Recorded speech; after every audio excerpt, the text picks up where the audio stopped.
If we see each person as an individual knot in a huge nervous system of life, each knot is an interface that the whole system experiences and express itself. There is no unified standard for each node on where they should move towards.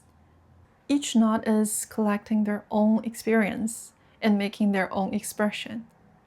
And through that uniqueness, that individual knot serves the whole system. So it's not only the expression that we call loving, open, or wise that matters. Even the expression that seems to be confused, struggled, contradictory, or even foolish matters the same. And it's actually this diversity among different knots provides complexity, tension, vitality, and possibility to the whole system. And when you start to look at people's interaction and encounter from this perspective, something interesting yet profound might start reveal. When we meet with someone, when we sense their existence or witness their expression, we already enter an encounter that arranged or organized by life. And that person might be totally different from us. They might speak something that we absolutely disagree. And they might not be in a state that we call delightful or cheerful. They might be in struggle, in confusion, or in anger. And of course, we will have our own opinion, our attitude, and respond accordingly. But before that happens, there is a basic fact that whatever they presented to us as a part of life's expression is already here and is already complete. And it doesn't need our agreement in order to exist. So whatever we think about them, whether we agree or understand, it doesn't affect a fact that whatever lays in front of us is already a legit expression of life that enters this encounter. And when we really see that, there is a respect that lays underneath all our response or actions. Because that person is seeing the world from a position that we can never occupy, and that person is living a path that we have never been walked. And if we go through the same journey and live the same life as they do at this specific moment, we'll just express the same as them. So their way of seeing the life is an irreducible expression of the whole. And that's life experience itself through the knot caught that person. An underlying softness started to arising, and you naturally, unconditionally cherish their expression. Not in a way that you tolerate them, nor in a way that you see their value and they haven't seen that yet. It's simply because whatever has been presented is irreplaceable. And if that moment they haven't seen their value yet, that not seeing the value would be a complete expression at that moment. And from there, you would want to leave them a space of their self-evolvement without your intervention. So if a person is in confusion, you don't want to immediately to help them to get clear. Or if a person is closed, you don't ultimately think opening is a better answer for them. In your intention, you would leave them a space. From that space, with a bit of curiosity, you see where that confusion or where that closeness evolve or goes. And you allow yourself from individual level don't know what's best for them at this moment. Because if you think you already know, then you're not really experiencing that encounter at the moment. And you just arrive with the preset answer and trying to fit that interaction in this mode. But at the same time, honoring that person's expression doesn't mean compromise our own. Because if that person's expression is a divine, complete expression of life, so are ours. So we could still fully respect that person as what they are and fully express ourselves as, here is how I see the world from my eyes. We don't need that person to see it the same way. Neither we need their agreement. This is simply how life expresses itself through the knot called me. And I don't stop it. And let's see what happens from there. It's like two complete spheres coexist, but partially overlapping. So A is still A and B is still B, but in this overlapping, something new happened. That's a new creation. That's the relational field. That's the resonance field. And from there, something A said might just activate something in B. Or something B said might challenge or doesn't make sense to A. And whatever response that caused might just enter this field as a new encounter and keep having relationships with the previous one. And interaction in this way is not just the exchange of information. It's more like two full expression encounter that encounter start organizing and creating and have this relationship carry forward. And then I started wondering if this is what could happen among people's encounter. Would the same principle apply within me? For example, if an unpleasant situation happened and there is a hard feeling arise, but at the same time a movement of I don't want to feel this starts.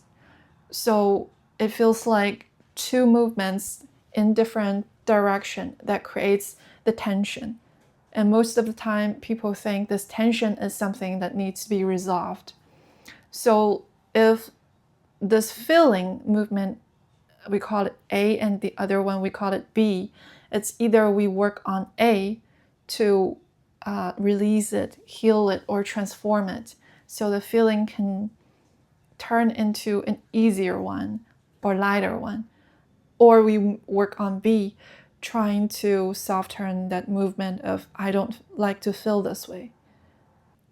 But when we see both happening as a legit, complete expression of life, we can see them as two full circles encounter. And we don't need to rush to work on either of them. We could just have them stay, and this encounter will keep organizing itself. And from that position, you see what started emerging. There might be a new thought. There might be a new feeling. Or someone started to say something. A vision started to enter. Something started to catch your attention. And whatever appears next is not something we can design in advance. And whatever emerged becomes a new encounter in this field, and thus life keeps moving.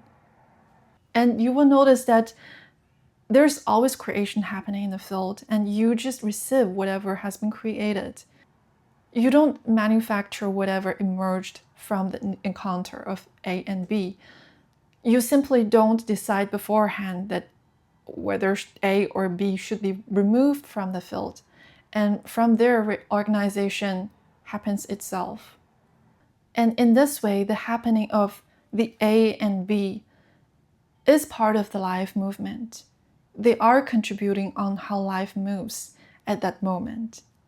It's just like in a river, you might see a rock or you might see a vortex.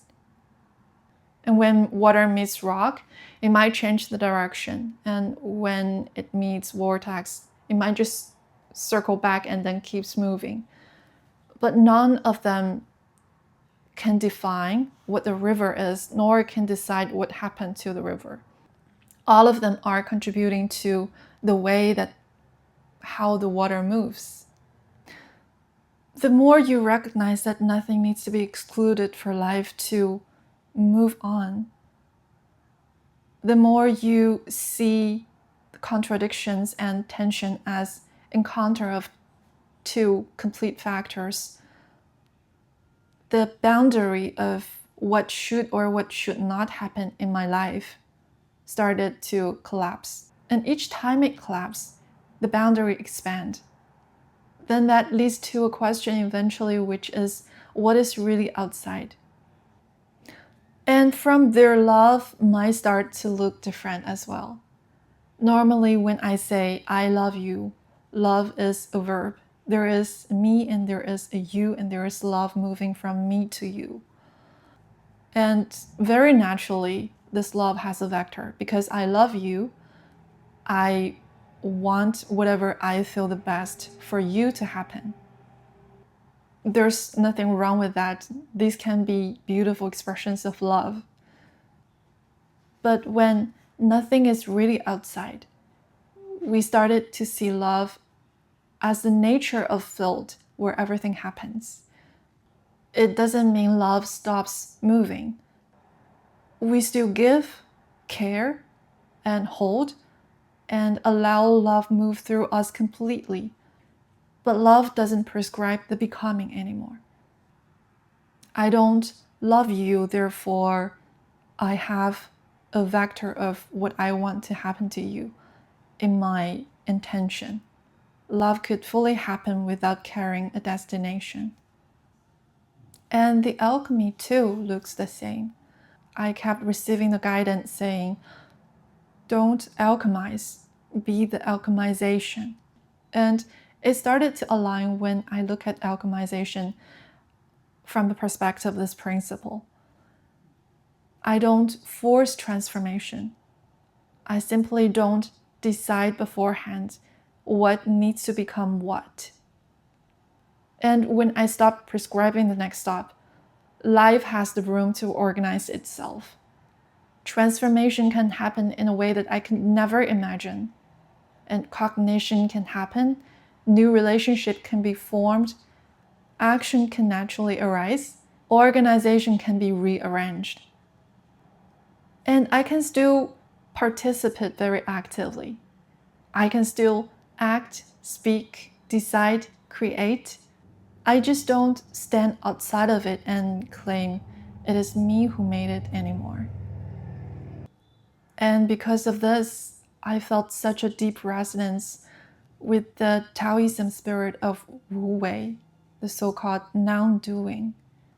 In Tao Te Ching, it says, the Tao did nothing, but nothing is left undone.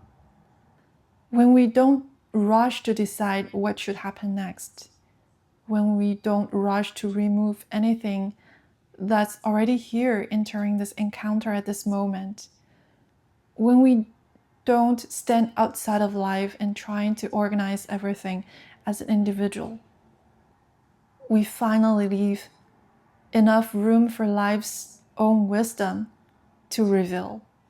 And from there, we could really see what is 万物自化, which is all things naturally transform on their own.